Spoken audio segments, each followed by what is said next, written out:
Visualicemos la siguiente escena por un momento.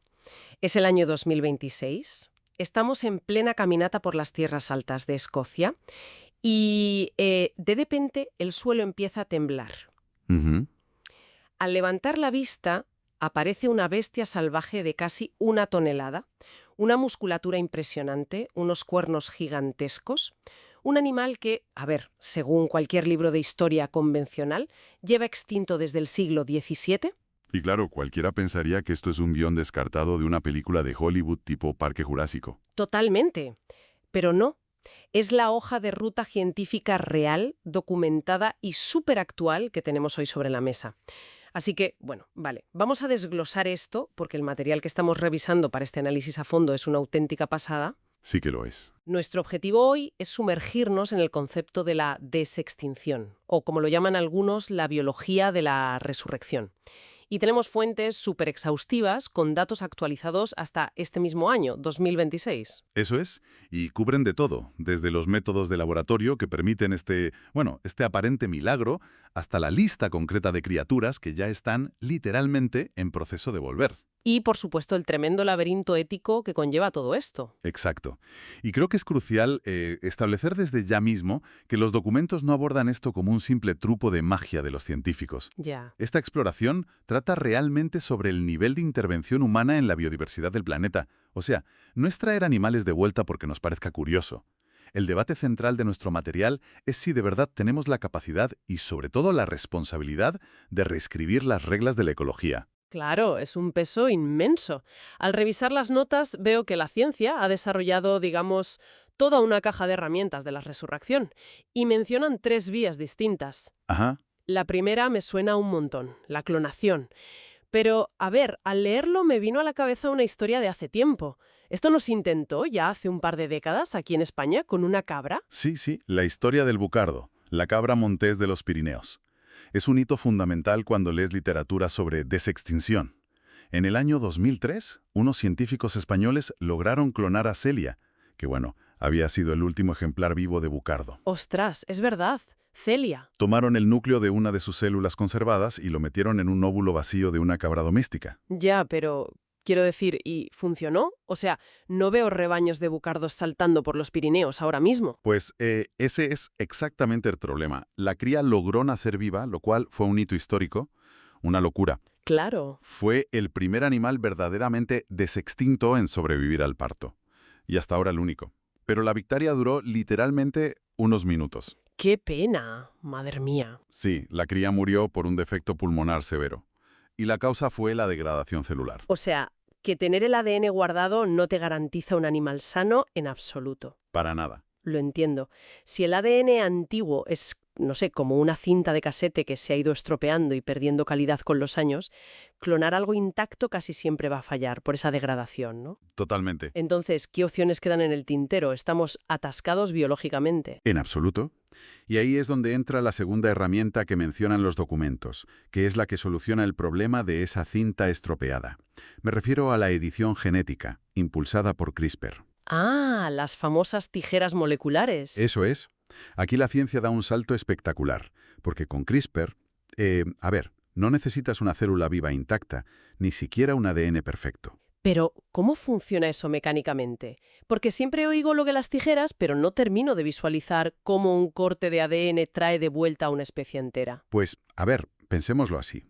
Los científicos cogen el genoma fragmentado del animal extinto y lo mapean para identificar qué genes específicos le daban sus rasgos únicos. ¿Vale? Luego cogen el ADN de su pariente vivo más cercano y usando CRISPR, literalmente cortan secciones del ADN moderno y pegan las secuencias del animal extinto. O sea, un corte y pega genético de toda la vida. Exacto. Estás metiendo rasgos antiguos en un genoma moderno que sabes que funciona perfectamente. Fíjate, es muy interesante.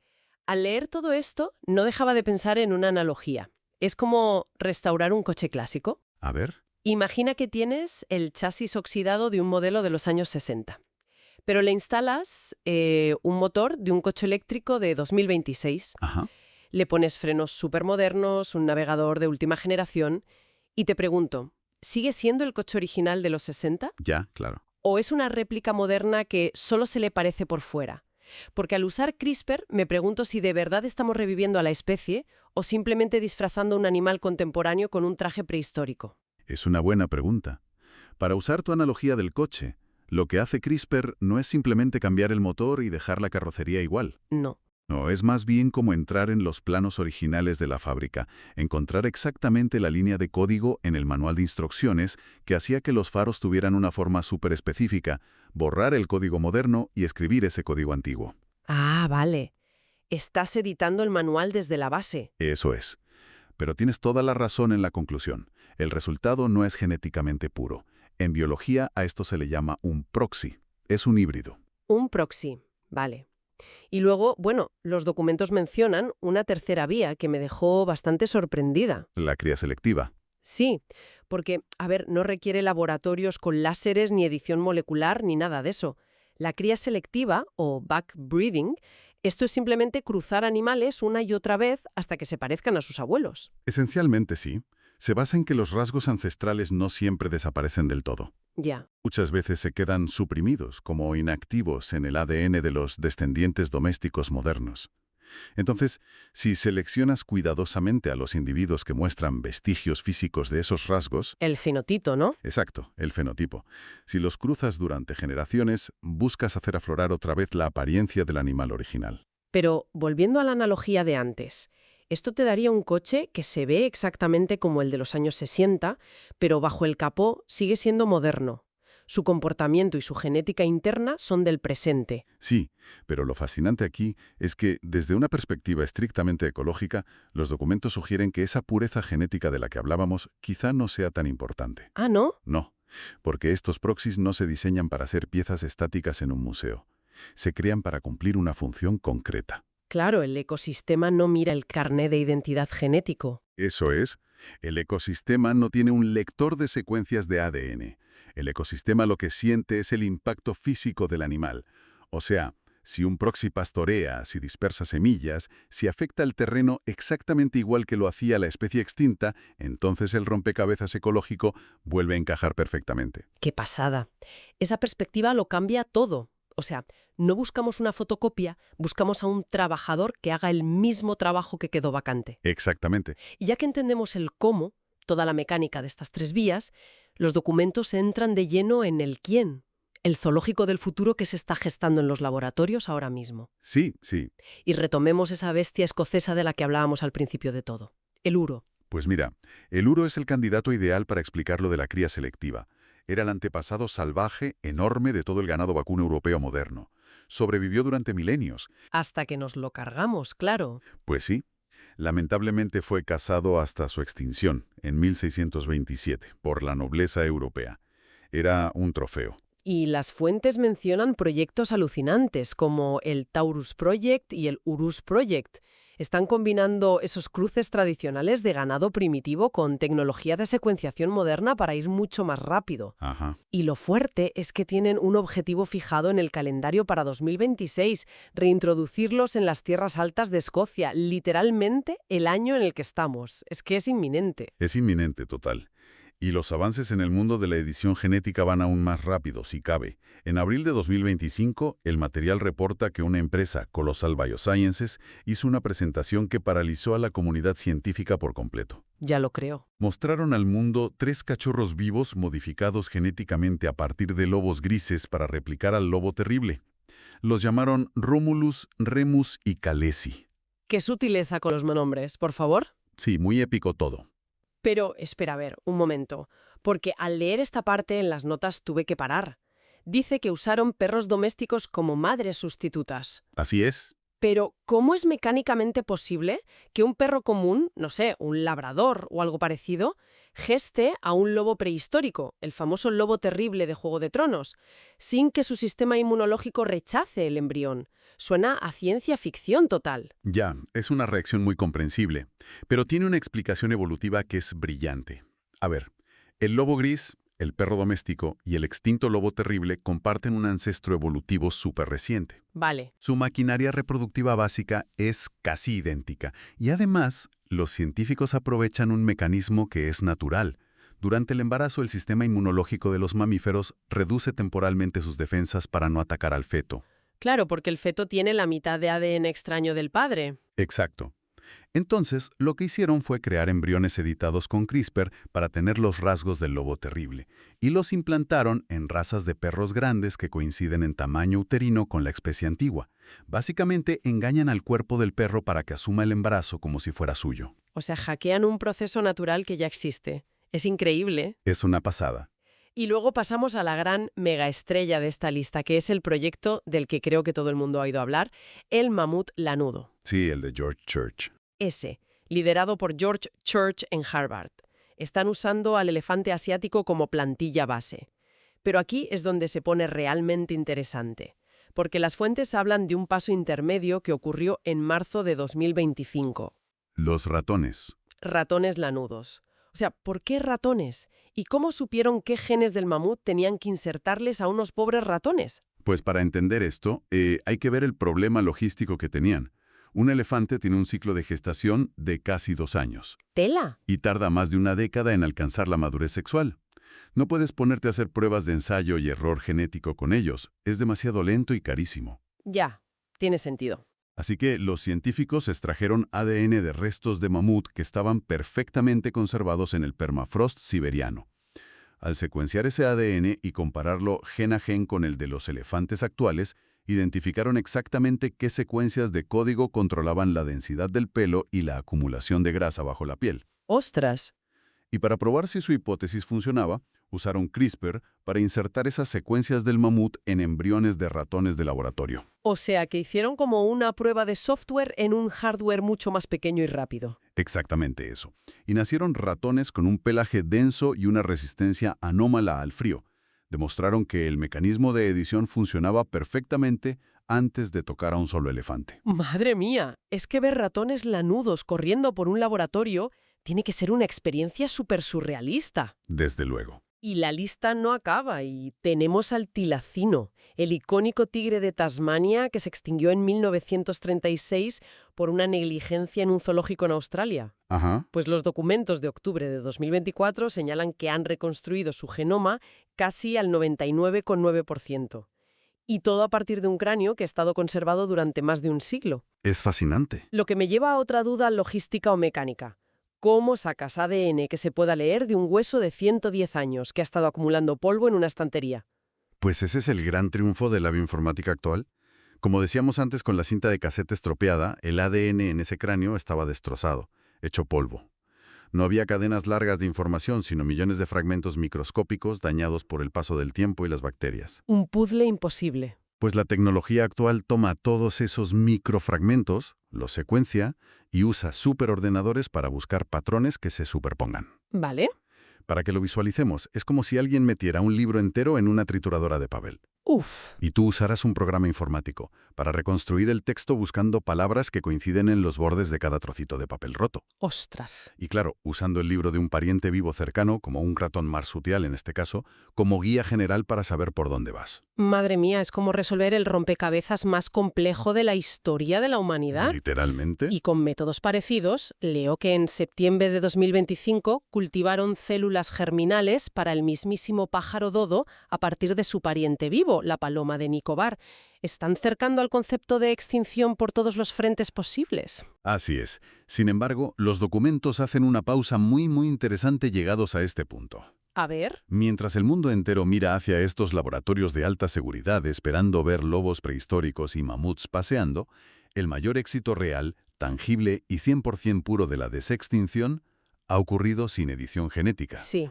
sin ratones peludos y sin ruido mediático. Totalmente de acuerdo. Hay una ironía que es maravillosa en estos textos. O sea, invertimos cientos de millones en tijeras moleculares, en vientres de alquiler caninos, pero el verdadero milagro pertenece al reino vegetal. Exacto. El caso de la palmera datilera de Judea. Es una crónica fascinante, de verdad.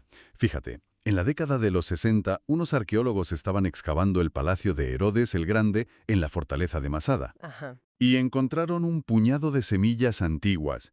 Estuvieron guardadas en un cajón durante 40 años, hasta que en 2005, investigadores en Israel decidieron intentar germinarlas. Y hablamos de semillas de hace 2000 años de antigüedad. Hay que detenerse un segundo a pensar en eso, ¿eh? El Imperio Romano llegó a su máximo esplendor y colapsó. Sí, sí. Se libraron innumerables guerras mundiales, revoluciones industriales. Y esa pequeña semilla simplemente estaba ahí, en silencio, intacta. Increíble. Y luego llega alguien, le echa un poco de agua, unas hormonas, la pone en un simple calientabiberones. Y brota. Así de simple. La llamaron Matusalén, por cierto.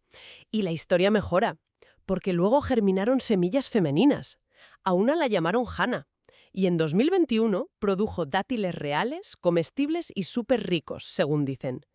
Revivieron una especie de palmera que se creía perdida desde las cruzadas.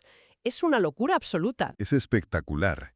Y este contraste tan bestia genera una pregunta obvia en la comunidad científica. Claro, el porqué de todo esto.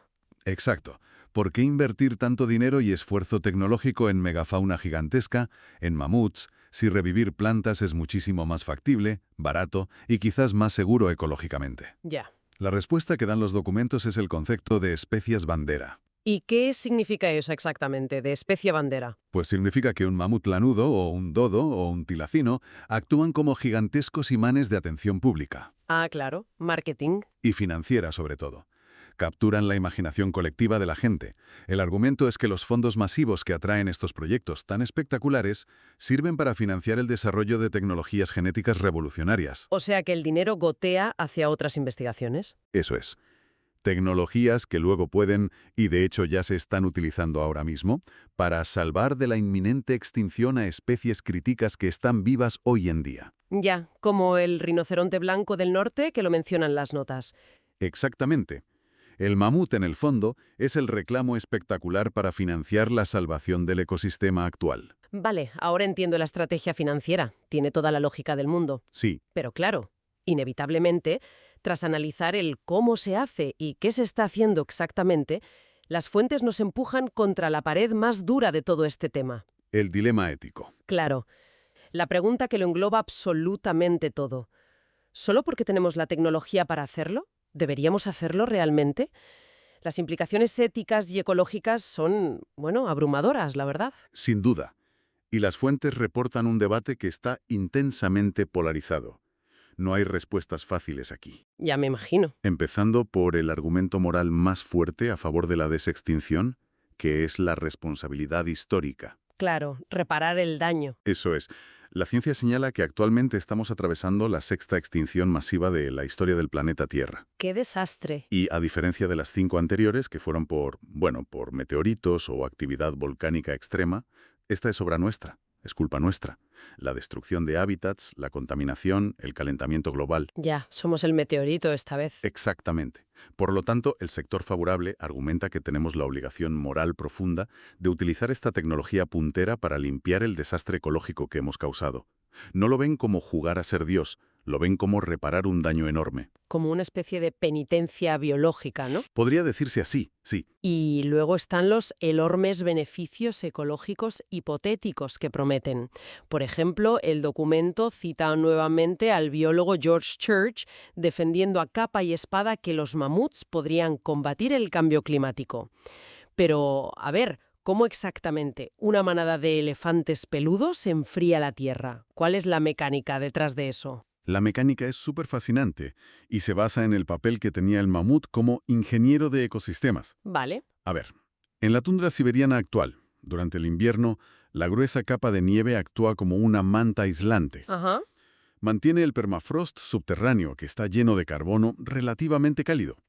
Y eso está acelerando su deshielo y liberando gases de efecto invernadero de forma masiva. Un círculo vicioso. Pues la hipótesis de Church sostiene que si introduces manadas inmensas de cientos de miles de kilos de peso, estos animales van a pisotear la nieve mientras buscan pasto seco debajo. Ah, y al compactarla. Al compactar la nieve, eliminan esa capa aislante. Y eso permite que el frío extremo del aire ártico penetre profundamente en el suelo. Literalmente refrigerarían la tierra con sus pisadas, manteniendo el permafrost bien congelado.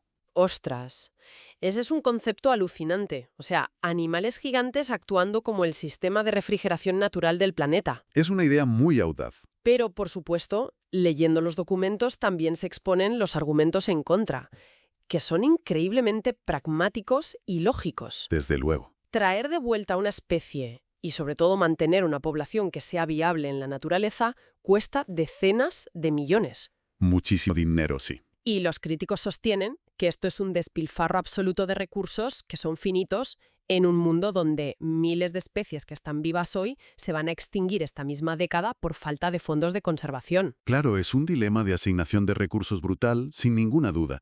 Pero es que desde la biología pura, las fuentes señalan un riesgo que es aún más profundo que el económico. ¿A qué te refieres? Se trata de un concepto ecológico que se llama exclusión competitiva. Hay que entender que los ecosistemas no son museos estáticos que dejan, digamos, una habitación vacía a la espera de que el animal extinto regrese de sus vacaciones. La naturaleza aborrece el vacío. Para visualizarlo mejor, es como, es como si te vas de tu piso de alquiler, desapareces durante 10 años y un día vuelves exigiendo recuperar tu habitación así sin más. Ajá, exacto. Pero claro, ahora resulta que hay una familia entera de 5 personas viviendo ahí, con sus propios muebles, su vida y sus propias reglas. El ecosistema ya ha pasado página, ¿no?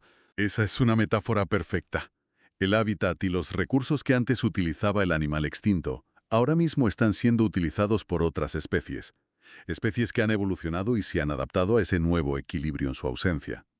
¡Qué fuerte! Claro. Si tú introduces de golpe a un depredador antiguo o a un herbívoro masivo como el mamut, no llega como un rey recuperando su trono de forma pacífica.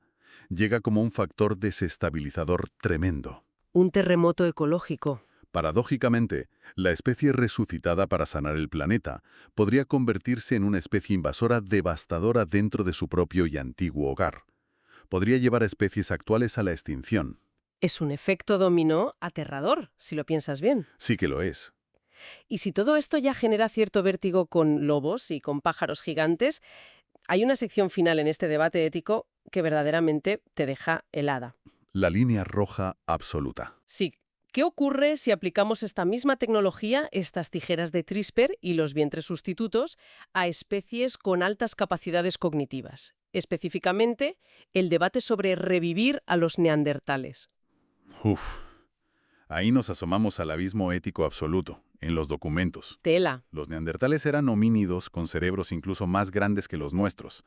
Tenían cultura, rituales funerarios, capacidad para el pensamiento abstracto y, según dicen, muy probablemente un lenguaje complejo. O sea, personas a efectos prácticos. Claro. Si tú recrearas un neandertal en un laboratorio hoy en día, estarías trayendo a la existencia a un ser plenamente autoconsciente, con una capacidad humana, real, para el sufrimiento psicológico y emocional. Y el problema fundamental que plantean los textos es el vacío legal, ¿verdad? Exacto, el vacío legal es terrorífico. Legalmente hoy en día, los derechos humanos universales se aplican únicamente a la especie Homo sapiens. ¡Ostras! Un neandertal, siendo genéticamente otra especie distinta, no estaría automáticamente protegido por las leyes de derechos humanos. Al carecer de estatus legal, podrían ser tratados como propiedad intelectual, No me lo puedo creer. patentados por corporaciones tecnológicas o retenidos como sujetos de investigación permanente en unas instalaciones. Serían literalmente ratas de laboratorio con conciencia humana. Es una violación de la autonomía y los derechos fundamentales, y lo es antes siquiera de su concepción. Es escalofriante. Entonces, al revisar todo esto, me pregunto, ¿qué significa todo esto realmente para nosotros? Después de diseccionar métodos asombrosos, las especies en lista de espera, los conflictos éticos, me viene a la mente un escenario que los propios documentos insinúan. A ver, Un escenario que es profundamente cínico, pero tristemente muy realista. Imagina que gastamos 15 años de esfuerzo y 500 millones de euros en revivir de forma exitosa al mamut lanudo. vale. Construimos santuarios espectaculares, preparamos toda la tundra y los liberamos con una gran celebración global televisada. Ujú. Y resulta que un mes después, unos cazadores furtivos los masacran por el valor incalculable de su marfil extinto en el mercado negro asiático. Uf, es una hipótesis devastadora porque apunta directamente a la raíz de toda la crisis medioambiental. Exactamente. Es que me hace cuestionar si todo este despliegue de tecnología CRISPR y ciencia ficción hecha realidad está solucionando verdaderamente la enfermedad subyacente que padece nuestra relación con la naturaleza. Ya. O si simplemente estamos tratando los síntomas, poniendo la tirita tecnológica más cara e impresionante de toda la historia humana. Si volvemos a extinguir al mamut por pura codicia, es que no hemos aprendido absolutamente nada. Y ese es, de hecho, el consenso de precaución más potente que emerge de estas fuentes. La desextinción es una proeza científica deslumbrante. De eso no hay duda. Ninguna. Pero no puede funcionar como un pase libre o una especie de indulgencia tecnológica moderna que justifique nuestra continua destrucción del medio ambiente. Si las fuerzas económicas, climáticas o sociales que condujeron a la extinción original no se resuelven, de base, resucitar a la especie es simplemente condenarla a morir 2 veces. Es una síntesis perfecta, la verdad.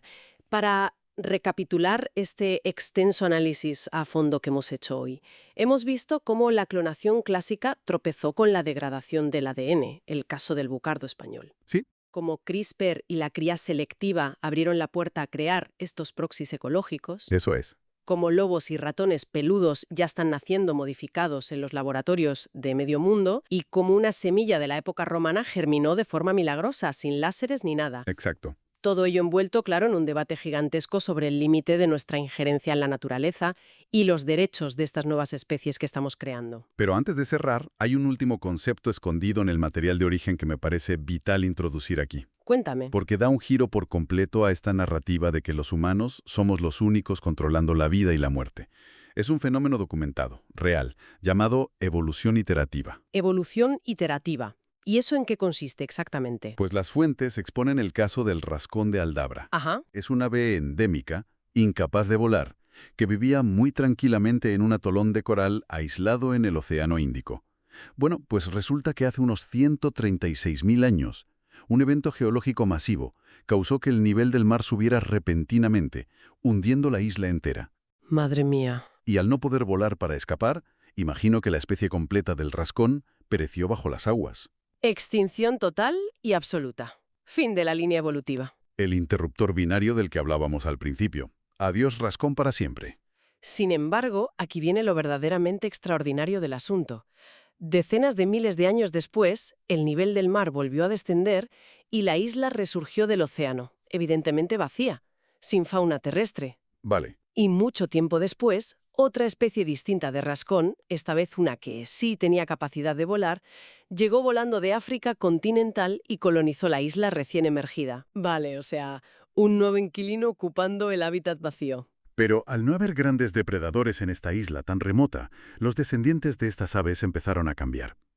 A lo largo de generaciones y generaciones, la selección natural hizo que volar fuera un gasto innecesario de energía para ellos. Ah, ya veo por dónde vas. Así que perdieron gradualmente la capacidad de volar. De forma completamente natural y sin intervención de ninguna tijera molecular en un laboratorio, la evolución esculpió a estos nuevos pájaros hasta convertirlos en una criatura anatómica y físicamente idéntica a la especie original que se había ahogado 100.000 años atrás. ¡Qué barbaridad! Es decir, que la propia naturaleza fabricó su propio proxy. Tal cual. La naturaleza desextinguió al ave por sí sola, llenando exactamente el mismo vacío ecológico que se había creado, simplemente aplicando tiempo y presión ambiental. Pregunta monumental al terminar de revisar todo este material. Ya lo creo. Si sabemos fehacientemente que la naturaleza posee sus propios mecanismos para regenerar especies, para llenar nichos vacíos y corregir los desequilibrios, si tan solo le damos el espacio y el tiempo geológico suficiente, entonces, ¿qué papel jugamos nosotros en todo esto? Nos obliga a confrontar de frente el motivo real detrás de nuestras acciones en los laboratorios. Exactamente. O sea, son nuestros colosales esfuerzos genéticos multimillonarios una verdadera tabla de salvación imprescindible para la supervivencia de la biodiversidad planetaria? ¿O son en el fondo una versión impaciente, increíblemente arrogante y acelerada por la culpa humana de un bucle evolutivo natural que en realidad no terminamos de comprender? Las aguas de la biología, donde antes veíamos esa claridad absoluta entre la vida y la muerte definitiva, ahora están irremediablemente turbias. Y esta profunda conversación que hemos comenzado hoy, apenas acaba de empezar.